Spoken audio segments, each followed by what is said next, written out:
E aí galera, tudo bem? Tô dando essa passada aqui para lembrar de um assunto importante.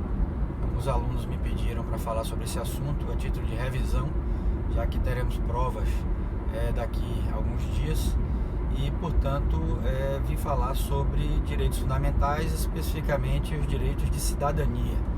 Esses direitos envolvem os direitos políticos, numa perspectiva mais individual, e os direitos vinculados aos partidos políticos. Vamos falar um pouquinho desses direitos políticos que são adquiridos a partir do momento que o indivíduo faz o alistamento eleitoral, ou seja, tira o título de eleitor, e aí, segundo a Constituição, no sentido restrito, a cidadania aí no sentido restrito é aquela que está vinculada a você poder participar do pleito eleitoral, e aí que você passa a adquirir os direitos políticos. Esses direitos políticos podem ser ativo ou passivo. Os direitos políticos ativos se referem à capacidade que a pessoa tem de eleger, a capacidade de ele votar. Esse é o direito político ativo. E o direito político passivo se refere à capacidade que o indivíduo tem de ser candidato, de se eleger.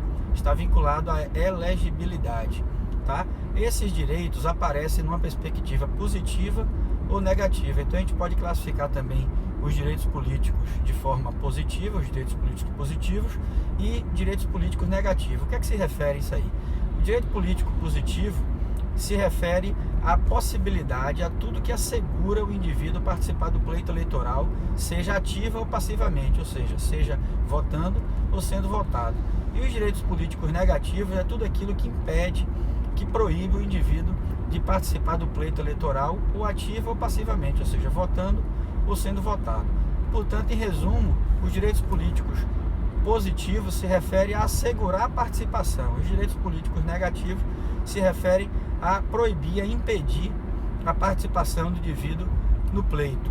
Quando se fala, portanto, em direitos políticos negativos, vamos frisar nisso aí, que eu acho que é a parte que as pessoas tinham mais dúvida, a gente se refere às inelegibilidades, ou seja, tudo aquilo que o indivíduo pode sofrer de impedimento para ser candidato, tá? E no caso das inelegibilidades, o indivíduo pode ser impedido de ser candidato de maneira absoluta, ou seja, impedindo que ele seja candidato a qualquer coisa, ou de maneira relativa, impedindo que ele seja candidato a alguns cargos, mas a outros não, tá? Quando se fala nas inelegibilidades absolutas, nós temos aí como inelegíveis absolutamente os inalistáveis, tá? E quem são os inalistáveis? Aqueles que não podem tirar títulos, menores de 16 anos, os estrangeiros e os conscritos. Não esqueçam que os conscritos são aqueles que estão prestando serviço militar obrigatório naquele ano ali, enquanto eles estão prestando serviço militar obrigatório. Não confundam o serviço militar obrigatório com o militar de carreira. O militar de carreira é elegível, tá? Numa outra oportunidade a gente conversa sobre isso. Além dos inalistáveis, nós temos também como inelegíveis os analfabetos, que podem votar, mas não podem ser votados. E temos aí também os entre 16 e 18 anos, que também podem votar facultativamente, mas não podem ser votados, tá certo? Lembre que talvez o ponto mais importante em relação à inelegibilidade relativa seja aquela que recai sobre os parentes consanguíneos ou afins de detentores de mandatos eletivos do Poder Executivo, como prefeitos, governadores e o presidente, que impedem esses parentes mais próximos de serem candidatos em algumas circunstâncias, tá? Essa circunstância se refere exatamente ao impedimento para que não se utilize a verba pública, o dinheiro público, para eleger pessoas que sejam próximas a determinados candidatos. Essa é a fundamentação, vamos dizer assim, desse impedimento. Então, por exemplo, se o governador do estado tiver no seu segundo mandato já consecutivo, tá? E um parente próximo dele, seja um filho, um pai, um irmão, a esposa, quiser se candidatar a cargos ali do estado ou abaixo do estado, como se fosse de município, por exemplo, para prefeito ou vereador,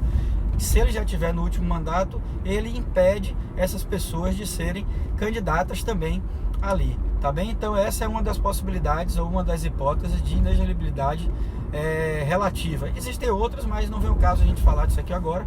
Só é interessante que vocês lembrem das 4 espécies de direitos políticos, que são ativo, passivo, positivo e negativo, tá certo? E no que tange ao negativo, nós temos as questões das inelegibilidades, que se referem aí a inelegibilidades absolutas, impedindo o cara de ser candidato em qualquer circunstância, e as inelegibilidades relativas, que impedem o indivíduo de ser candidato em algumas circunstâncias e outras não. Não confundam também, para a gente encerrar esse tópico, inelegibilidade com inalistabilidade e com incompatibilidade, tá? A inelegibilidade é a falta de capacidade eleitoral passiva, ou seja, de ser candidato.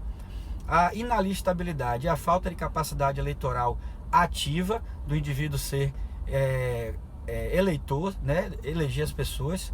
E a incompatibilidade é a impossibilidade do indivíduo entrar para determinado cargo ou permanecer em determinado cargo depois da eleição, tá certo?